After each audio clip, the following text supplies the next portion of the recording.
Vamos começar com uma pergunta, como geralmente a gente está começando, né? Se eu te dissesse que por séculos alguém abriu a Bíblia, apontou para um versículo e disse: está aqui, está escrito, é vontade de Deus que uns sejam escravos de outros. O que você faz com isso? E se eu te dissesse que no mesmo livro, outro alguém apontou para um versículo diferente e disse: não, está aqui, está escrito. Deus está do lado dos oprimidos. Sempre esteve. O que acontece quando o sagrado aponta para dimensões opostas? O que é que acontece? Essa é a questão central desse episódio. E ela não é apenas histórica. Ela é filosófica, psicológica, política e sim espiritual. Porque a religião faz algo que a ciência e a filosofia não conseguem fazer com a mesma facilidade. Ela não apenas explica o mundo. Ela sacraliza o mundo. Ela transforma uma opinião em verdade última, uma prática em mandamento divino. E quando a raça entra nesse campo, quando a ideia de que existem seres superiores e inferiores recebe um amém, ela se torna mágica e política, ela se torna cosmovisão. Mas o sagrado também pode fazer o oposto. Ele pode dizer: você que foi tratado como coisa é filho de reis, você que foi apagado é herdeiro de divindades. Hoje a gente vai explorar essas duas visões. E no caminho a gente vai encontrar James Cone dizendo que Deus é negro, vai encontrar o candomblé reconstruindo a humanidade de um povo, vai encontrar o nazismo se alimentando do esoterismo ocidental e vai encontrar o fenômeno New Age tentando escapar de tudo isso, dizendo que não vê cor e errando feio no processo. Bem-vindo ao 8º episódio da nossa série sobre raça e hoje vamos falar de raça e religião, entre a justificação e a libertação. Antes de qualquer coisa, preciso fazer uma distinção que vai organizar tudo o que vem a seguir. Quando a gente fala de religião e raça, existem dois planos completamente diferentes em jogo. Há um plano que é o plano teológico. O que a religião diz sobre a essência do ser humano, sobre o que somos diante do sagrado, sobre nossa origem e nosso destino. O segundo plano é o plano sociológico. O que as instituições religiosas, concretamente, fizeram ao longo da história. O que os homens fizeram em nome de Deus. E aqui está o paradoxo que vai acompanhar o episódio inteiro. A esmagadora maioria das grandes religiões, das grandes tradições religiosas do mundo, afirma em sua base a unidade e a dignidade de todos os seres humanos. Todas elas, em algum momento, dizem: ninguém é superior a ninguém pela cor de pele, pelo sangue, pela origem. Ninguém é superior a ninguém. Ao mesmo tempo, essas mesmas tradições foram usadas sistematicamente para justificar a escravidão, colonização, segregação e genocídio. Como isso é possível? Pensa comigo numa analogia simples. A faca que o cirurgião usa para salvar uma vida é a mesma faca que o assassino usa para tirar uma vida. O instrumento é neutro. O que muda é quem usa, como usa, a favor de quem usa. Com o texto sagrado acontece algo parecido, mas bem mais complexo. Porque o texto não é uma faca. O texto é interpretado. E toda interpretação carrega uma perspectiva, um contexto, um interesse. A teóloga feminista Elizabeth Schussler Fiorenza tem uma frase que eu acho magistral. A Bíblia não é um espelho que mostra a vontade de Deus. A Bíblia é um mapa de batalha. É onde os interesses humanos se encontram e disputam a legitimidade do sagrado.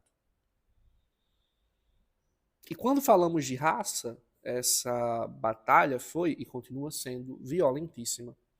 Porque no momento em que uma ideia migra do campo político para o campo religioso, ela deixa de ser discutível. Ela deixa de ser é assim que eu penso e passa a ser é assim que Deus quer.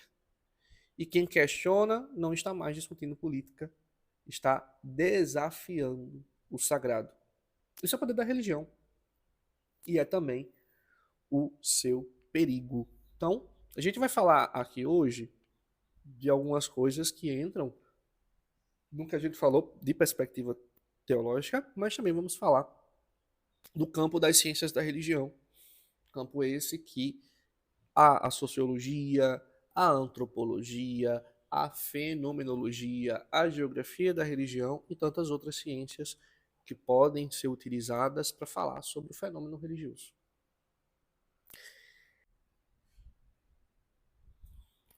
Vamos começar pelo cristianismo, porque é a tradição que mais diretamente moldou a justificação do racismo moderno, dando uma justificação teológica, inclusive, sobretudo no contexto do colonialismo europeu e da escravidão transatlântica.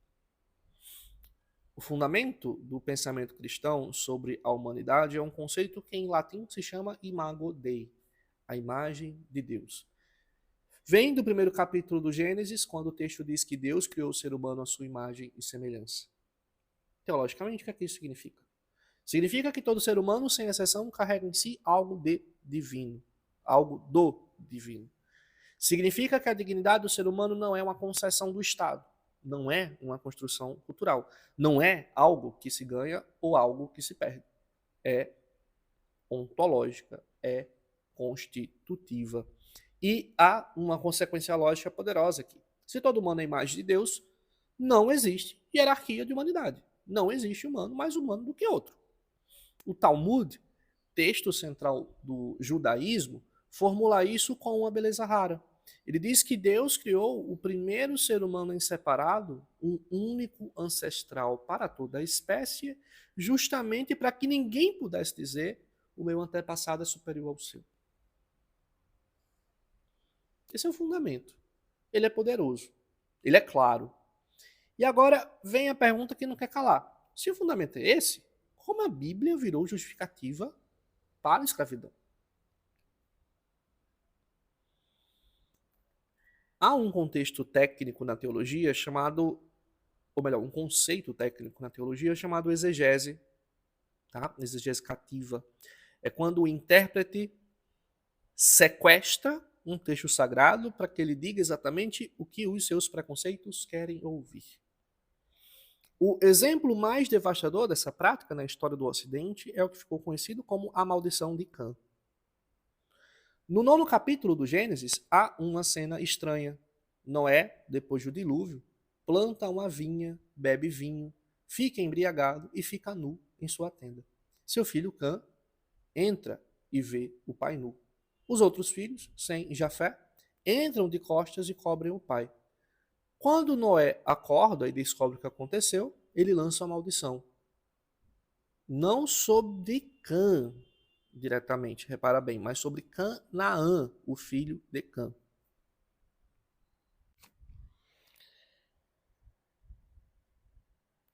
Historicamente, Canaã se referia aos cananeus, povos do Oriente Médio.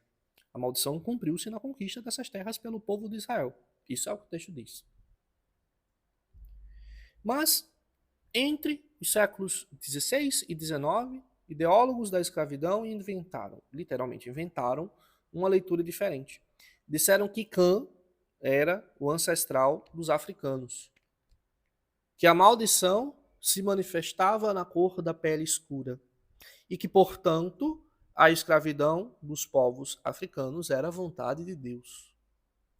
Percebe o mecanismo? O texto não diz nada disso. Não menciona a cor de pele, não menciona a África. O hebraico original também não permite essa leitura, mas quando há um interesse econômico poderoso o suficiente, a criatividade hermenêutica não tem limite. O que aconteceu aqui tem um nome filosófico preciso, racionalização moral. É quando a conclusão vem primeiro, quero escravizar pessoas, e o argumento vem depois. Vou encontrar aqui no texto sagrado algo que justifique isso. É a emoção interessada se vestindo com roupagem racional. E aqui está algo que vale sublinhar com força. O problema não é o texto bíblico. O problema é a relação entre poder e interpretação. quando quem interpreta o texto é quem tem o interesse e dominação. O texto vai sempre dizer o que pode quer, o que o poder quer. Né? O texto sempre vai dizer o que o poder quer. Você já parou para pensar em quantas vezes na sua própria vida você fez isso? Não com a Bíblia, necessariamente, mas com qualquer argumento. Você tomou uma decisão por um motivo emocional e depois construiu um raciocínio para justificar essa decisão que você tomou.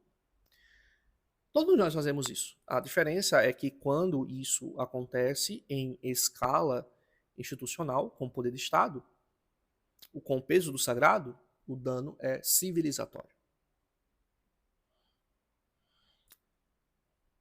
A segunda metade do século XX vai produzir uma das mais poderosas revoluções do pensamento teológico ocidental. E ela vai vir de um lugar que a Academia Europeia não esperava, da experiência negra americana.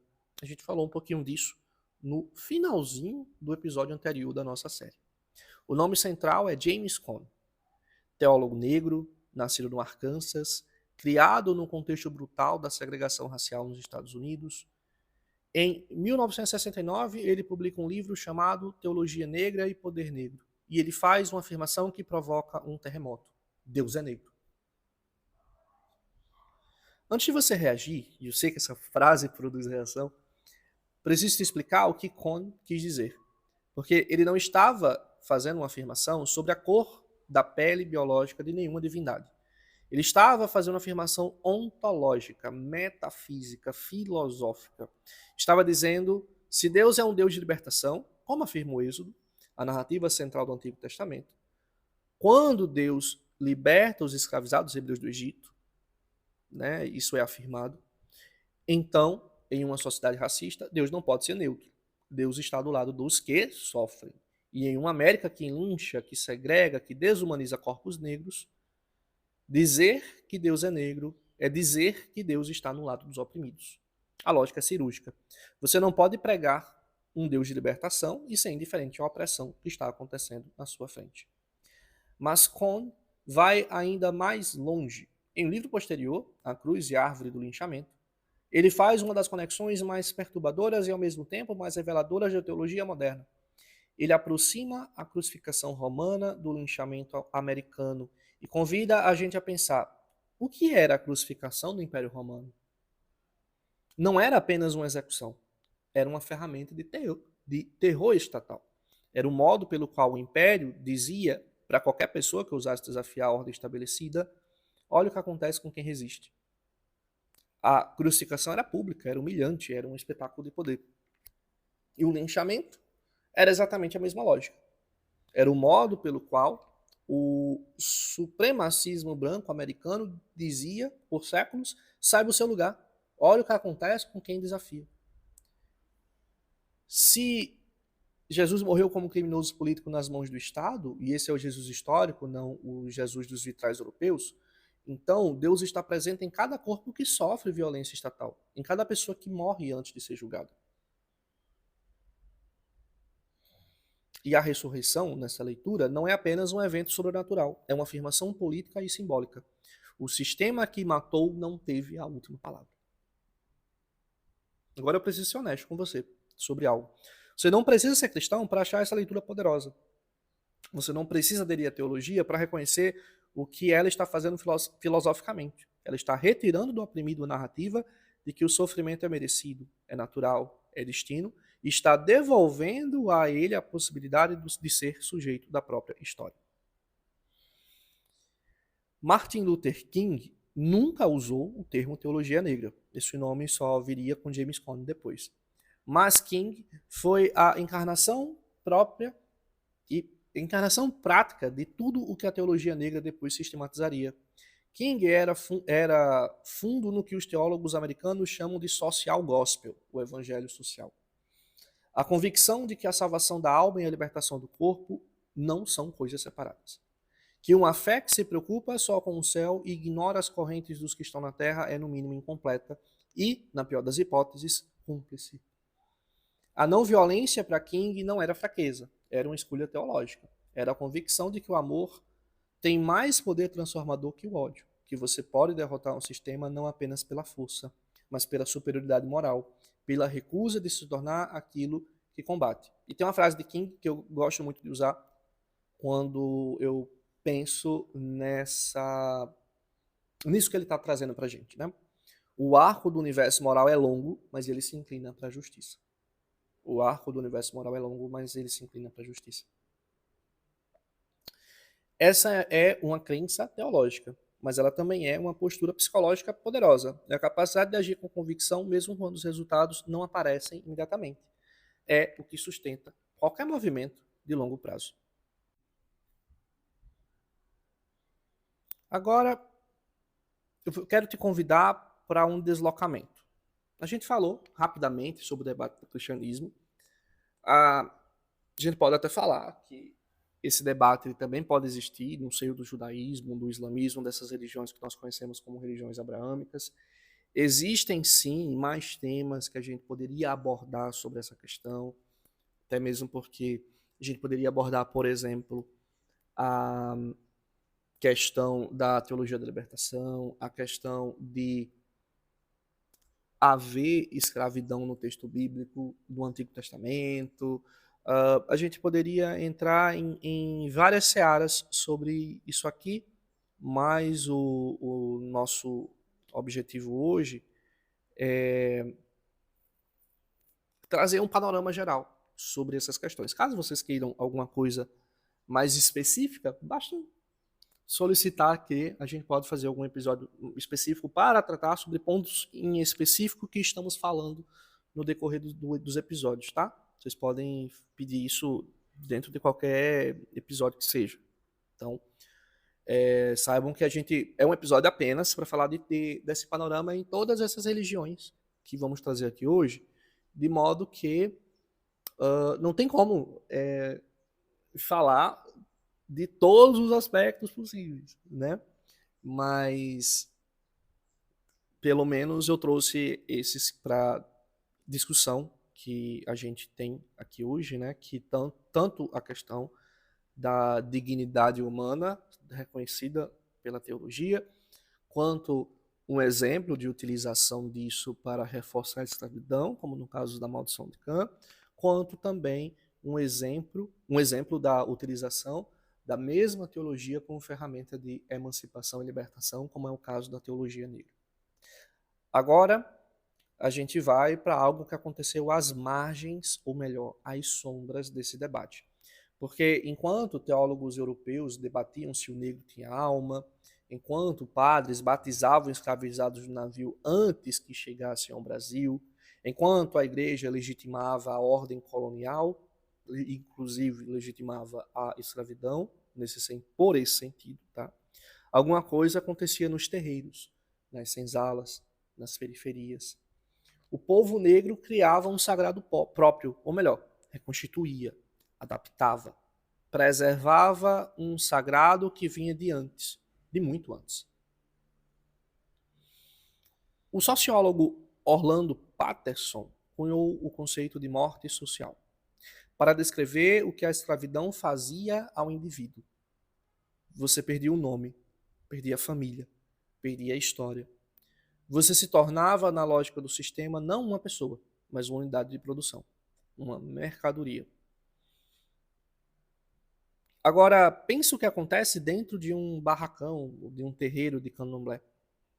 O mesmo homem que no mundo externo limpa o chão da casa grande, que não tem sobrenome, que tem o valor de um boi, de uma coisa, dentro do terreiro, descobre que é filho de Xangô, o rei da justiça, que carrega a energia de Oxum, a rainha das águas, que é herdeiro de uma civilização, de uma linhagem, de uma nobreza, que o tráfico negreiro não conseguiu destruir completamente. Isso não é evasão da realidade. Isso é uma das formas mais sofisticadas de resistência que a história humana conhece. É reconstituir no campo do simbólico e do espiritual a humanidade que o sistema tentou apagar no campo político e econômico. Tem um dito no candomblé, Kosi Ewe, Kosi Orixá. Em português, sem folha não há orixá.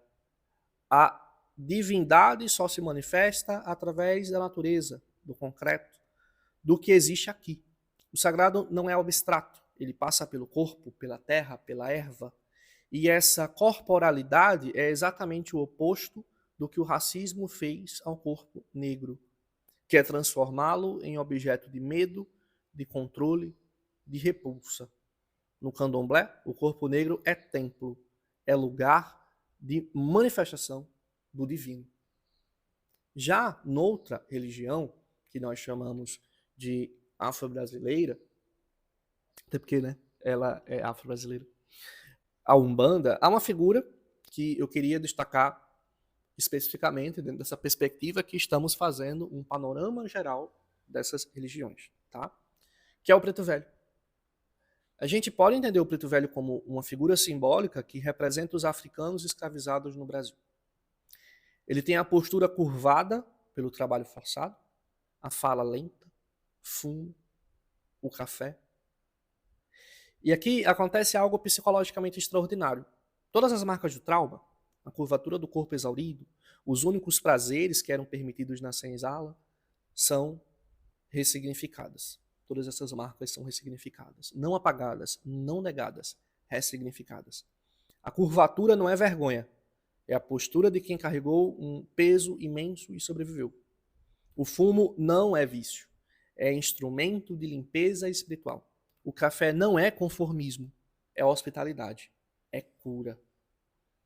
E o mais poderoso, quem se prostra diante do preto velho para pedir bênção é o fiel, independentemente de sua cor. Há uma intervenção simbólica aqui que vai direto ao âmago do sistema de dominação colonial. Aquele que foi humilhado pela história agora é quem tem autoridade espiritual.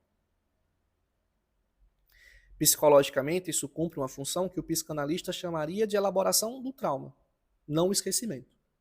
A transformação, a ressignificação do trauma. O sofrimento existiu, não vai ser negado. Mas ele não define o valor de quem sofreu, não define o que ele é. O preto velho ensina que a escravidão foi algo que aconteceu com o povo negro, mas não é o que o povo negro é.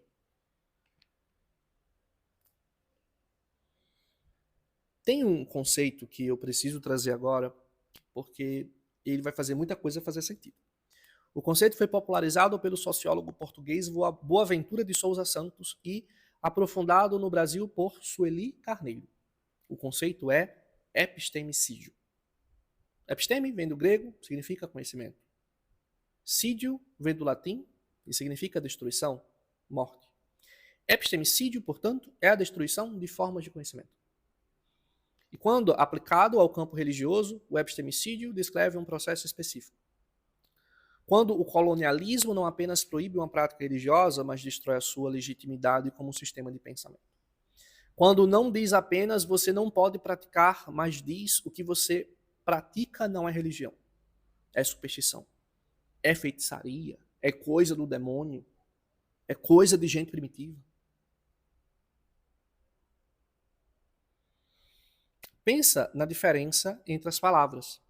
Quando falamos de candomblé, ou de umbanda, ou de outras religiões de cunho africano, historicamente usamos palavras como macumba, feitiçaria, magia negra, despacho, catimbó.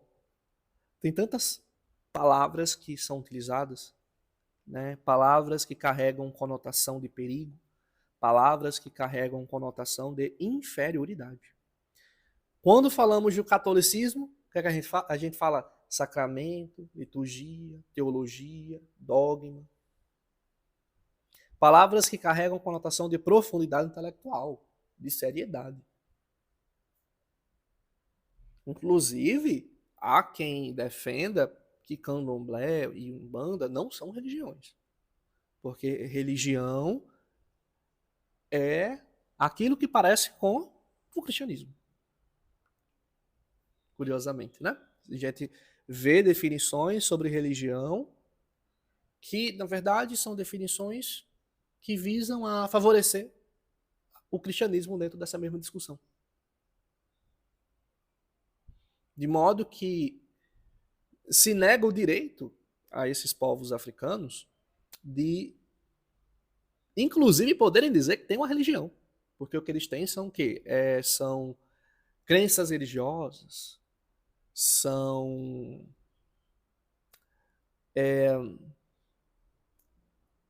tradições que não necessariamente a gente chamaria de religião, né? Então se nega ao negro o direito de ter uma filosofia e o direito de ter uma teologia, o direito de ter inclusive religiões, muitas, por sinal, não somente essas que eu estou falando aqui.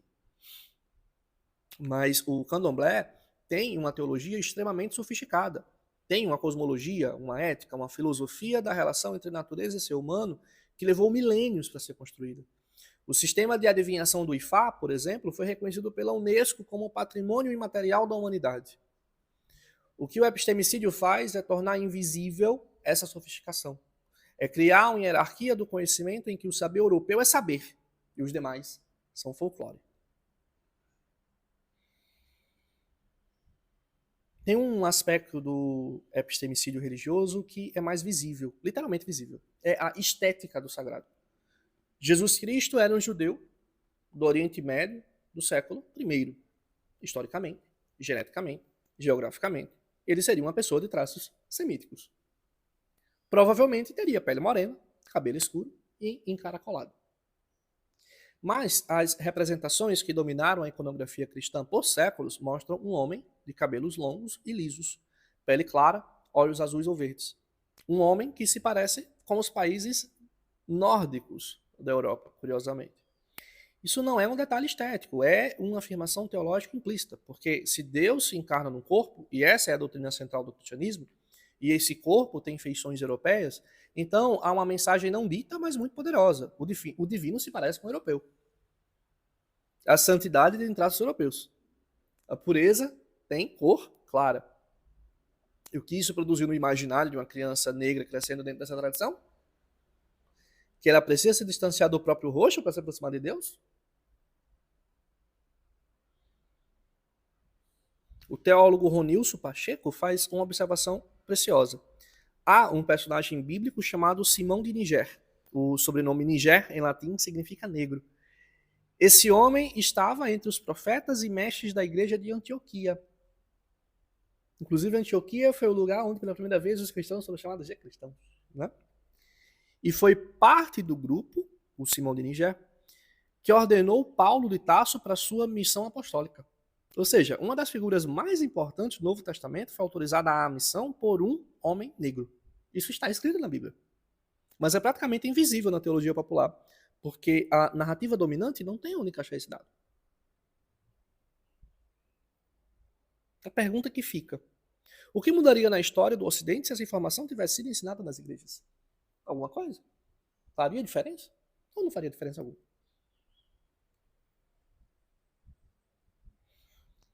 Novamente, eu não estou aprofundando nas questões propositalmente. Né? A ideia é trazer reflexões dentro de uma visão panorâmica. Há justificativas, há contra-argumentos também, né? Como, por exemplo, a ideia de que cada povo representava Cristo de acordo com seus próprios traços, como a igreja dominante ou a igreja romana, você tem a representação romana. Mas na igreja de Antioquia, na igreja copta, na igreja etíope, você pode encontrar ícones onde Jesus é negro, né? Mas é até curioso, né? Porque também temos santos que são negros, como o Santo Agostinho, que nasceu na África, inclusive, e é um dos grandes nomes do pensamento ocidental, né? Ele é um dos pilares do pensamento ocidental, né? E geralmente a gente vê a representação branca. Da mesma forma, a gente também tem o fenômeno do embranquecimento das figuras religiosas africanas, né? Também temos o embranquecimento dos orixás, né? Inclusive tem uma questão que eu não tinha colocado no roteiro, mas que eu creio que é importante da gente falar, que é a questão do sincretismo, né? Essas religiões africanas, né, quando vieram para o território brasileiro ou para os outros territórios, elas acabaram incorporando elementos da religião cristã, de modo que isso aconteceu como tanto quanto forma de resistência, quanto forma de emancipação, de certo modo, né? Então, tiveram que incorporar elementos católicos dentro dessas religiões para que essas práticas pudessem continuar sem serem questionadas, né? Há toda uma história sobre isso, há toda uma questão sobre esse ponto, né? E é bem comum nas religiões afrodiaspóricas haver isso. Claro que também tem a questão de que já havia negros que tinham sido cristianizados lá na África e tudo mais, né? Mas a gente sempre fala do cristianismo como essa ferramenta de resistência. Tá? E essa questão do sincretismo, quando colocada ao lado do problema da raça, revela algo mais profundo que um fenômeno religioso. Ela expõe como identidades são negociadas sob condições de poder. Não se trata apenas de mistura ou separação de crenças, mas de modos distintos de responder à pergunta como manter sentido, identidade e dignidade quando a própria existência é pressionada ou negada. Então, sincretismo não é simplesmente mistura de religiões. Ele pode ser melhor compreendido como uma espécie de processo simbólico de integração entre sistemas religiosos distintos, geralmente com contextos de contato desigual.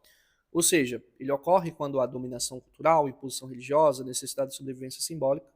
E no contexto afrodiaspórico brasileiro, isso se manifesta de forma clara. Elementos de tradições africanas foram associados à figura do catolicismo não por ingenuidade, mas como estratégia. O sincretismo aqui no Brasil não é confusão, é inteligência cultural. Porque permitiu preservar práticas proibidas, permitiu manter continuidade com ancestralidade e permitiu reorganizar o sagrado em um ambiente hostil. Do ponto de vista psicológico, podemos entender isso como um mecanismo coletivo de reconfiguração simbólica da identidade. Posteriormente, nos nossos tempos, há um outro movimento chamado desincretização, ou desincretismo. Esse movimento busca desfazer as associações sincréticas, recuperar a pureza, a autonomia das tradições originárias e afirmar a identidade religiosa sem mediação externa. No Brasil, isso aparece sobretudo em tradições como o candomblé contemporâneo. O objetivo não é apenas teológico, mas também existencial e político. Recuperar aquilo que foi diluído na forma de sincretismo sob condições de opressão. Esses dois movimentos não são simplesmente opostos, eles expressam momentos diferentes da experiência histórica. O sincretismo foi desenvolvido num contexto de opressão, proibição, violência, como função de sobrevivência através da lógica da adaptação criativa. O desincretismo é visto hoje como no contexto de afirmação identitária, tendo como função a recuperação e autonomia e como lógica a purificação simbólica. Quando você insere o tema raça, né, nessa equação, que faz parte, né, inclusive, algo se torna evidente. O sincretismo foi muitas vezes uma resposta à negação da humanidade de determinados grupos. Ou seja, não era apenas a religião que estava em jogo, era a possibilidade de existir simbolicamente. Já o desincretismo aparece como um movimento de reconstrução da dignidade, onde a identidade não precisa mais se esconder. Podemos interpretar essas questões em 3 camadas. A camada da identidade sob pressão, porque o sincretismo mostra que a identidade não é fixa, ela pode se reorganizar para sobreviver. A camada da memória e ruptura, o desincretismo revela a necessidade de retorno às origens, mas também levanta um problema. Existe uma pureza recuperável, né? Existe algo puro, de fato, ou toda identidade já é de algum modo histórica e híbrida. A gente pode entrar nessa seara. Como eu falei, já havia negros escravizados. Já havia negros escravizados de fato, né, que vieram da África já cristianizados, de alguns lugares em específico. E da mesma forma, será que se você retira todos os elementos de sincretismo, você ainda pode chamar de candomblé? A gente poderia fazer essa questão, né? Ou sim, poderia ser chamado de candomblé, seria um candomblé mais puro, porque retiraria esses elementos do sincretismo, né? São perguntas que a gente está vivendo, vamos dizer assim, na história, e não tem como responder. A gente só vai responder com o tempo, né? Essa resposta vai aparecer com o tempo. E também tem a camada do risco de ambos os extremos, porque o sincretismo sem consciência pode virar a diluição total de a cultura de um povo, tá? Mas também o desincretismo rígido pode virar uma espécie de essencialismo, de busca por, entre aspas, uma pureza, né? Busca essa que também está presente em outras coisas. A gente viu, por exemplo, a problemática de você, sob a lógica de de confrontar o racismo poder gerar outros tipos de problema, né? Então, a gente tem um ponto aqui de tensão que é preciso achar uma resposta, né?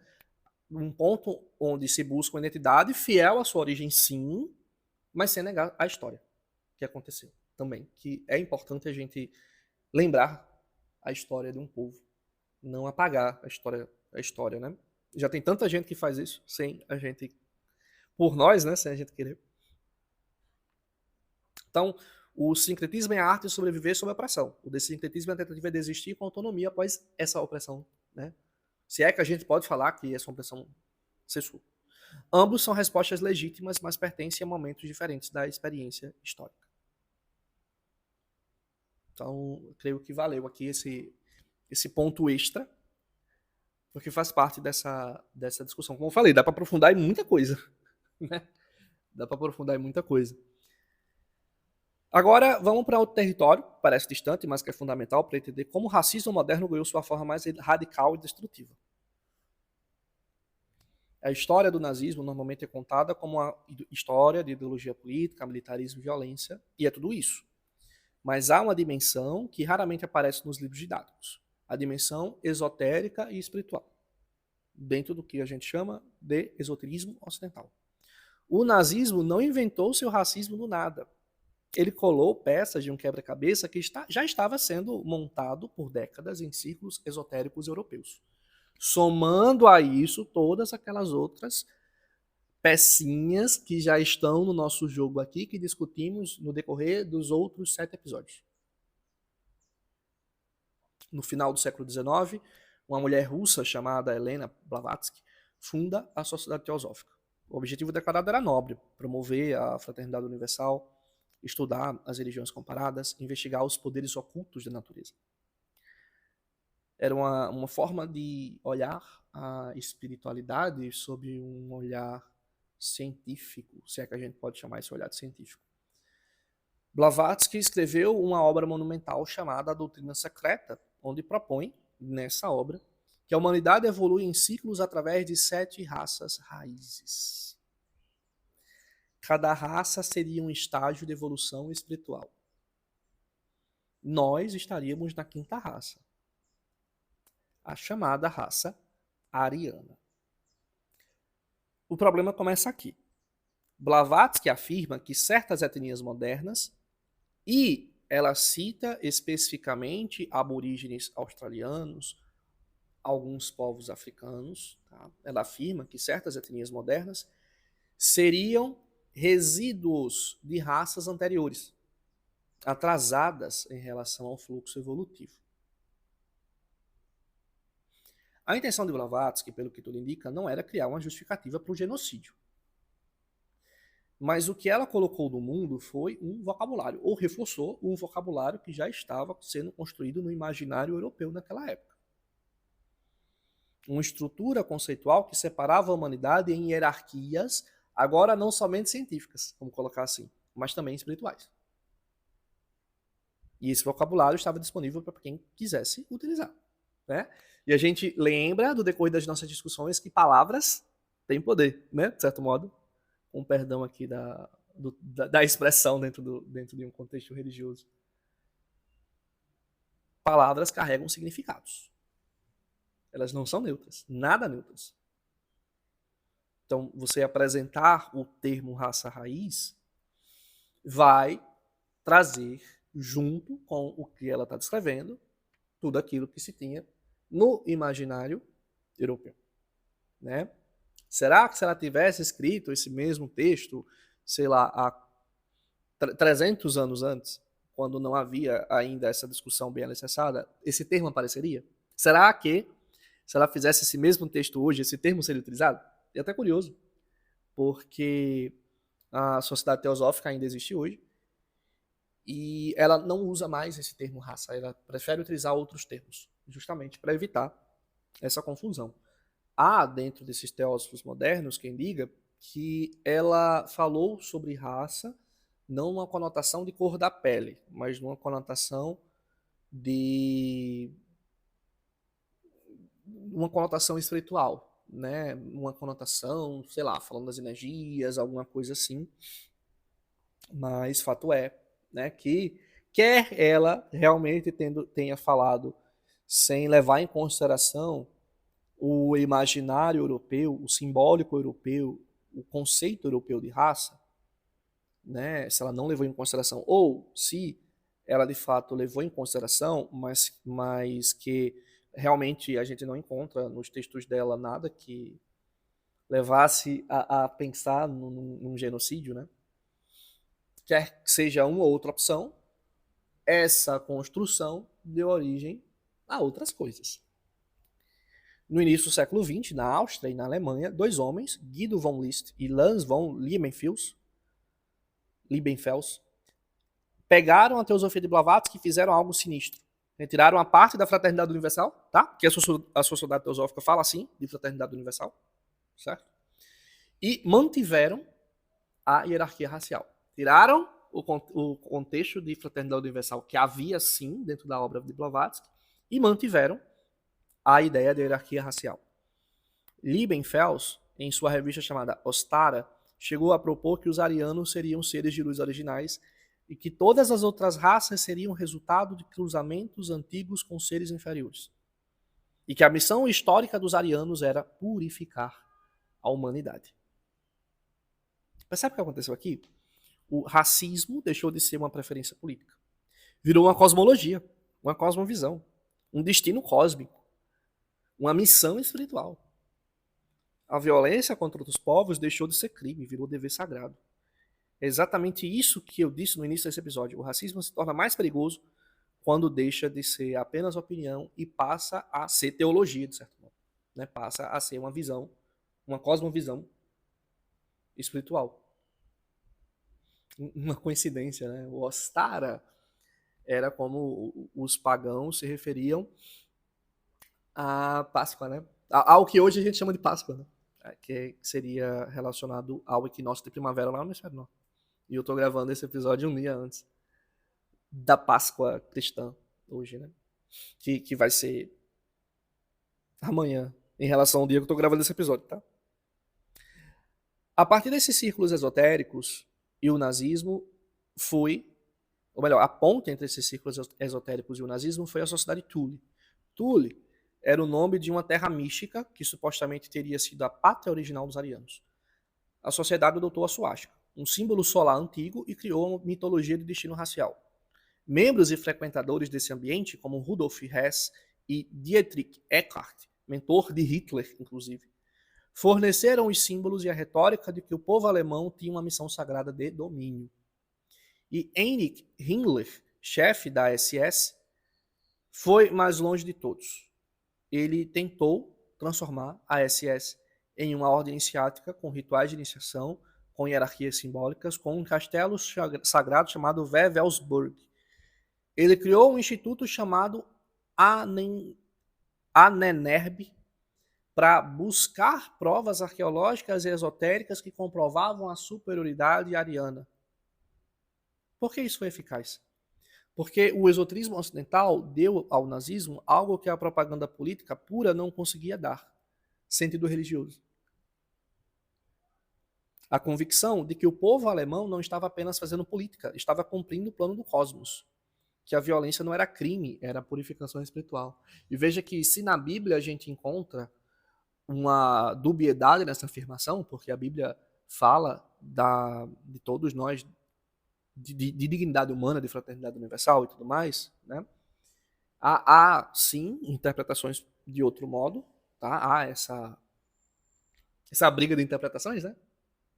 Que a gente colocou, mas em um consenso geral hoje, a gente fala assim que Bíblia ela apresenta uma visão de fraternidade universal, e essa visão esotérica que a gente está trazendo aqui, como foi uma visão criada recentemente, né? E foi retirada dela essa ideia de fraternidade universal, se criou uma visão que, dentro daquele movimento, dentro daquela sociedade iniciática, dentro dessa sociedade secreta, vamos colocar assim,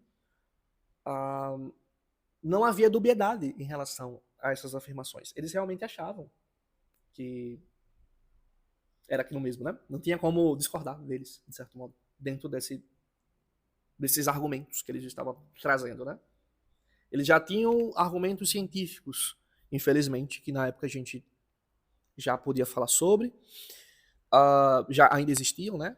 Tinham argumentos que poderiam ser remetidos ao cristianismo e agora tem argumentos esotéricos, né? Supostamente verdades secretas reveladas que demonstravam que realmente isso havia. Isso que eu estou falando aqui não é uma curiosidade histórica, é um aviso filosófico permanente. Qualquer sistema de pensamento que combine hierarquia de valor entre seres humanos com linguagem sagrada tem o potencial de produzir horror. A resposta, obviamente, não é abandonar o sagrado. É não deixar o sagrado ser sequestrado. É não deixar o sagrado ser sequestrado.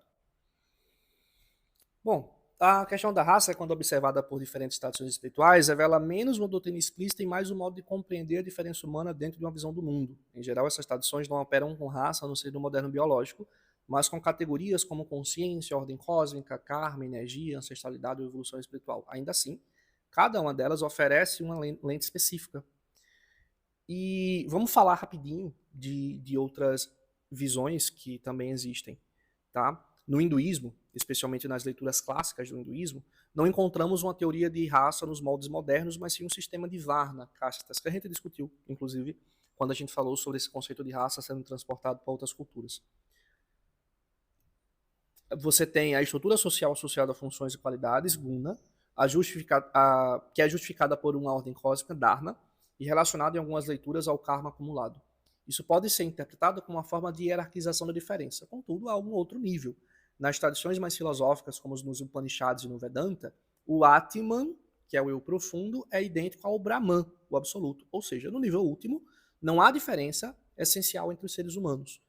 Qualquer distinção social pertence ao plano relativo, Maya. Então, existe uma tensão interna aqui, né? O nível social, que tem diferenciação e hierarquia, e o nível metafísico, que fala de uma unidade absoluta. O budismo opera uma ruptura ainda mais radical, com conceitos como o anatta, o não-eu, a impermanência, anicca, e a interdependência. A ideia de identidade fixa, incluindo raça, perde fundamento. Siddhartha Gautama, o Buda, que a gente geralmente chama de Buda, né, rejeita explicitamente a ideia de que valor humano derive de nascimento ou casta. O critério passa a ser a ação, karma e a consciência, não a origem, não as diferenças, né, de pele. A identidade racial é vista como uma construção condicionada, não como essência fixa. Do ponto de vista psicológico, a gente pode falar que apegar-se à identidade como algo fixo é fonte de sofrimento, inclusive, dentro do contexto budista. O taoísmo não se estrutura em categorias sociais rígidas. Seu foco é no fluxo do Tao, que é o caminho, a harmonia entre opostos, o yin e o yang, a espontaneidade, o ziran, e nesse horizonte, classificações como raças são secundárias. O excesso de distinção é visto como artificial. Então, quanto mais o ser humano tenta fixar identidades rígidas, mais ele se afasta dessa harmonia natural que o taoísmo vem trazer. No que chamamos de xamanismo brasileiro, né, se a gente pudesse chamar assim, ligado a tradições indígenas e afro-indígenas, a questão não é raça como categoria abstrata, mas temos a questão do pertencimento à terra, a relação com os ancestrais e a inserção em uma teia espiritual viva.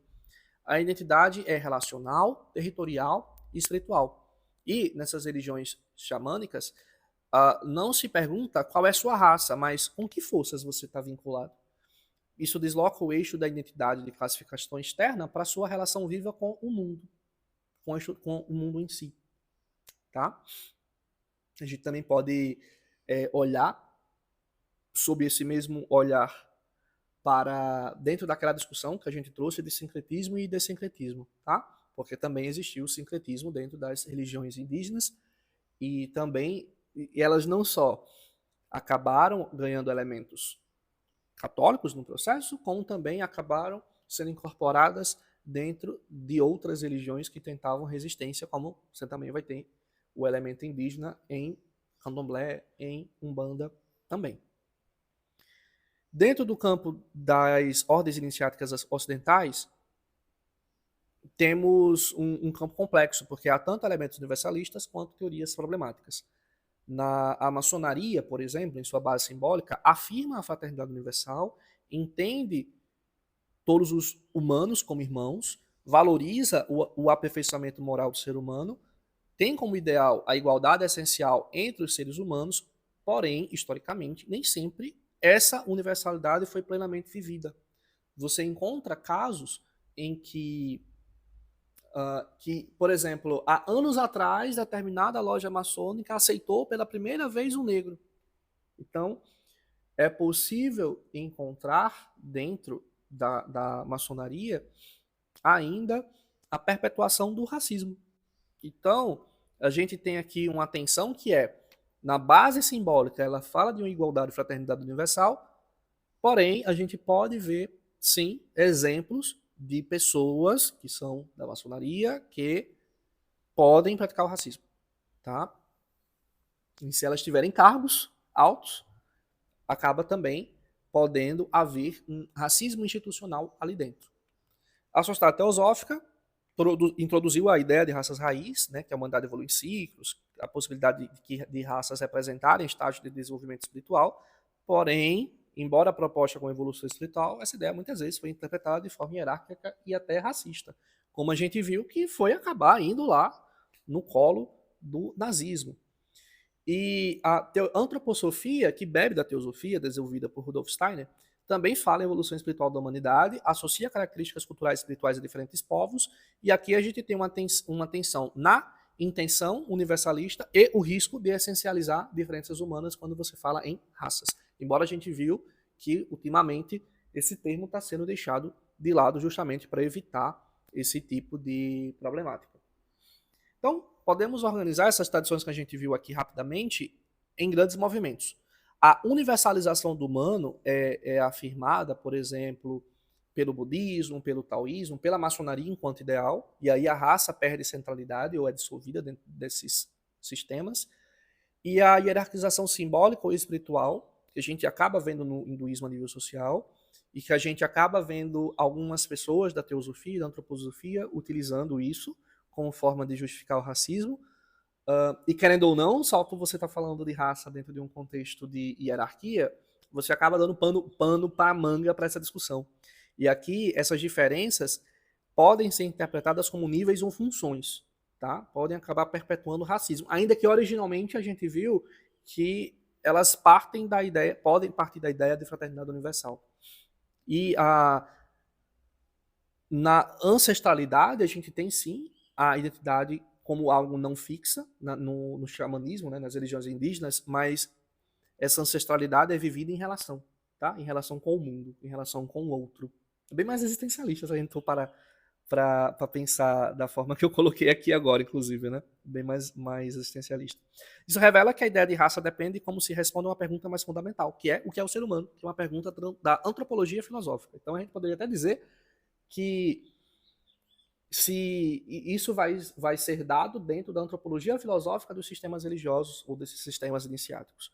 Se o humano é uma essência espiritual, essas diferenças tendem a desaparecer. Tá? Se o humano é função dentro de uma ordem, se há uma hierarquia dentro dessa cosmovisão, essas diferenças elas podem acabar se organizando e gerando visões racistas, sim. Se o ser humano é visto como relação com o mundo e relação com o outro, as diferenças elas acabam se tornando vínculo de fraternidade nesses sistemas, tá? E aqui, para finalizar, a gente chega num território que parece o oposto de tudo que a gente acabou de ver, né? A New Age, a espiritualidade da nova era, se apresenta como antídoto perfeito para o racismo.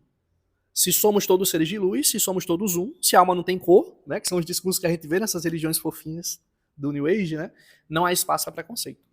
Parece lindo e em parte é sincero, mas há um problema sério aqui e tem um nome técnico. Spiritual bypassing. Em português poderia traduzir como evasão espiritual. Spiritual bypassing. O conceito foi cunhado pelo psicólogo John Welwood nos anos 80. Você provavelmente já ouviu alguém dizer, com toda a boa intenção do mundo, eu não vejo cor. Não estou vendo cor, não. Só vejo almas. Só vejo espíritos de luz. Ou, para mim, todos nós somos um. Não existe raça. Ou a espiritualidade enxerga além dessas divisões. Porque enxerga as almas, enxerga os espíritos. Agora, pensa no que essa frase faz com alguém que acaba de sofrer racismo. Ou que vive dentro de uma sociedade racista. que foi barrado na porta de um estabelecimento, que ouviu um comentário que desumanizou sua presença, que carrega no corpo a memória de gerações de opressão. Dizer eu não vejo cor para essa pessoa é, na prática, dizer o que aconteceu com você não importa tanto quanto a minha paz espiritual. Né? Lembra que a gente discutiu que esse discurso de não ver cor perpetua o racismo. Você não nomear o problema, você pode acabar fazendo com que ele se perpetue. Né? Você precisa nomear, você precisa diagnosticar o problema para encontrar a solução, para ver a solução. O problema desse, entre aspas, daltonismo espiritual não é a aspiração à unidade, porque a unidade é um ideal nobre. O problema é usar essa aspiração para negar a realidade vivida pelo outro, para não ter que lidar com o desconforto de reconhecer o privilégio próprio.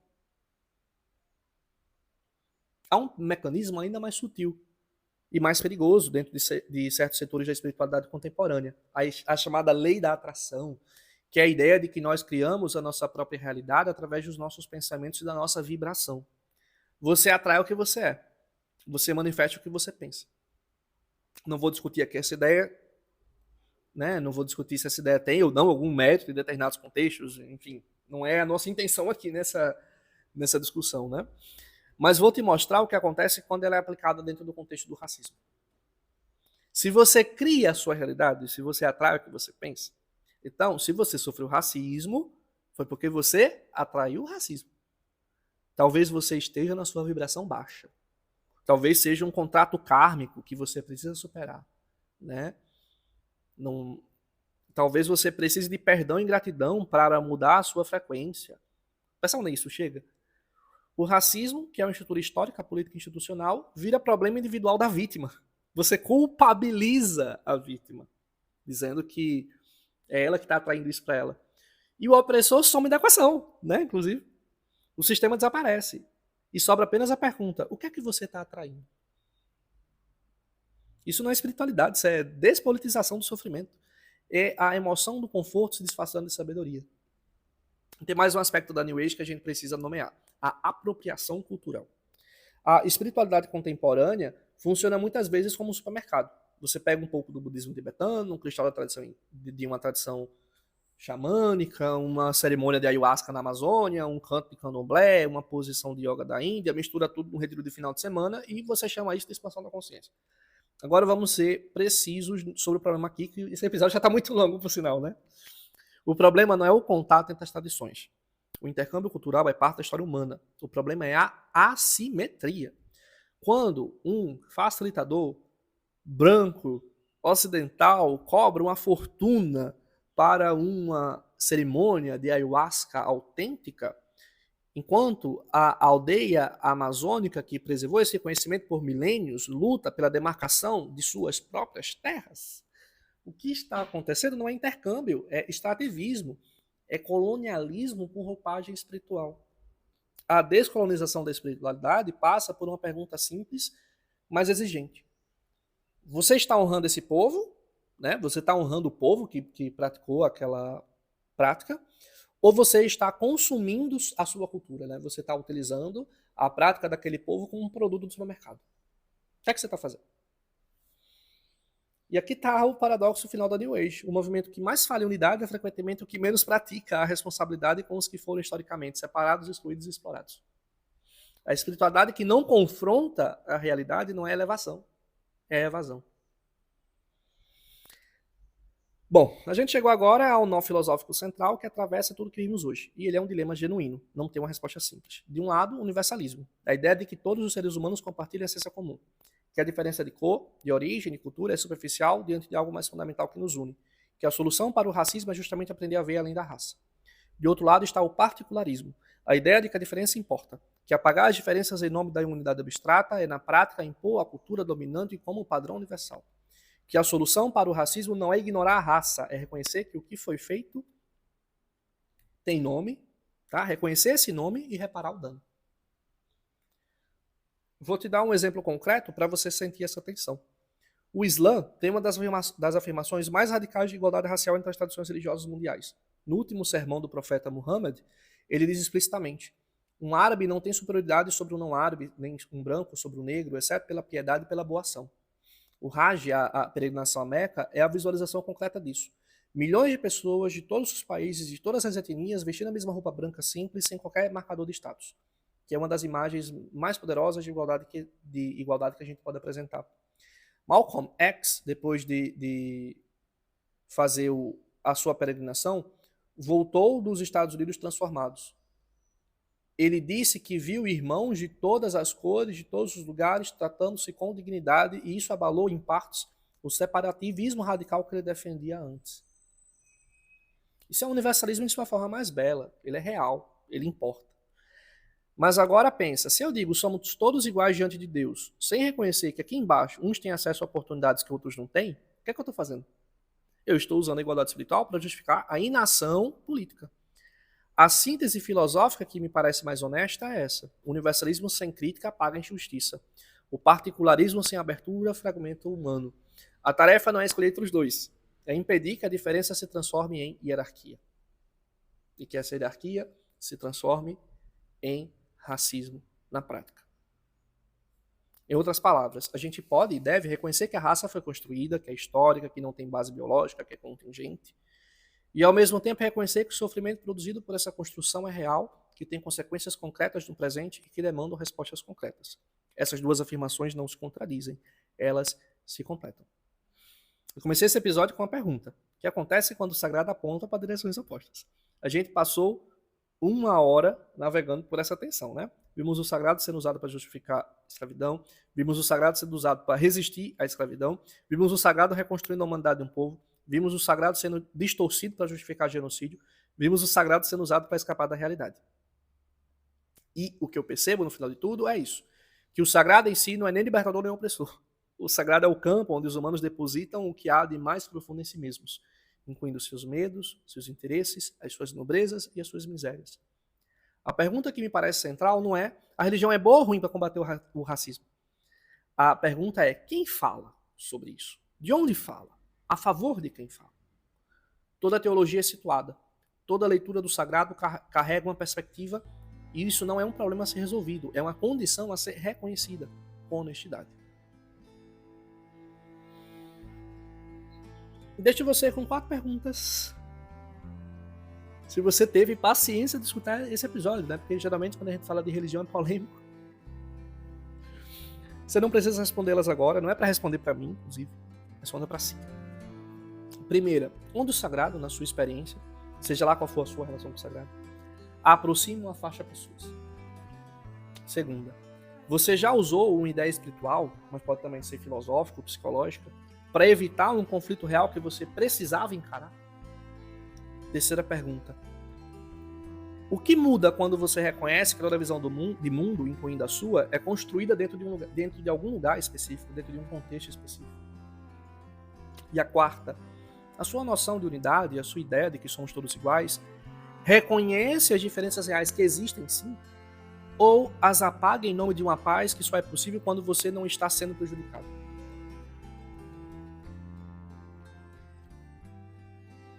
Obrigado por ter ficado comigo até aqui. Esse é o tipo de conversa que só faz sentido quando há dois lados genuinamente dispostos a pensar, inclusive.